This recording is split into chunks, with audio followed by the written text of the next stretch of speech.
So mga tol, kakatapos lang po ng laban ni former world title challenger Raymart Gaballo sa General Santos City. Nakalaban po niya itong si Jello Balcaso sa bantamweight division. Tinalo nga lang po ni Gaballo itong si Bacalso mga tol.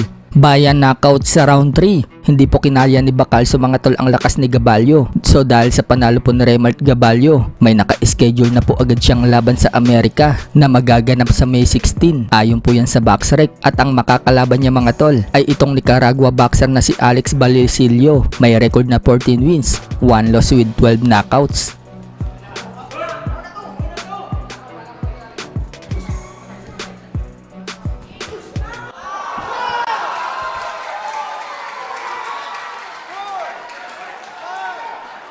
Habang nagbabalik naman po mga tol si Dave Apolinario, tinalo po niya ang kapwa Pinoy na si Ariston Aton via unanimous decision. Dominante nga po ang ginawa ni Dave Apolinario dito kay Ariston mula round 1 hanggang round 6. Pero ganun pa man mga tol, matibay din itong si Ariston. Hindi man lang ito bumagsak kahit isang beses. Sa kabilang banda naman mga tol, malungkot na balita naman po para sa ating mga Pinoy boxing fans. Sapagkat kahapon lang mga tol, may dalawang Pinoy po ang natalo sa ibang bansa. Unahin na po natin itong si Joseph Pat Navarro. Bigo po niya masungkit ang WBO Foundation International Super Bantamweight title na nakataya sa laban. Matapos po siyang talunin na si Casillas via technical knockout sa round 6. Bumagsak nga po itong si Navarro mga tol sa round 6. Nakabangon pa naman siya. Pero sa pagpatuloy ng laban mga tol, hininto na po ng referee nang makakonekta naman ng mga solid shot ang kalaban. Dahil lang para magrugi siya. Dahil sa talo ni Navarro, yan na po ang pang-apat niyang talo sa professional boxing career niya. Bumagsak na po ang record sa 5 wins,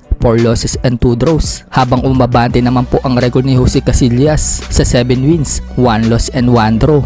Pagdating naman po sa isang Pinoy na si Gerald Tinto, talo din po siya sa bansang Russia. Napalaban po siya mga tol sa IBA Pro. Tinalo po siya ng Russian fighter na si Khariton Agriba via decision. Sa ibang banda naman mga tol, napalaban na naman po muli kanina si Julio Chavez Jr., ang anak ng legend na si Julio Chavez Sr. At impresibo na naman ang pagkapanalo niya mga tol. Matatandaan noong January lang nitong taon, nanalo siya via technical knockout sa round 4 kontra dito kay Angel Julian Sacco. At kanina lang mga tol, muli na naman po siyang napalaban. Tinapos nga lang po niya sa loob ng round 3 itong si John Caicedo. Nang tamaan lang niya ito ng isang left hook, luhod itong kalaban mga tol.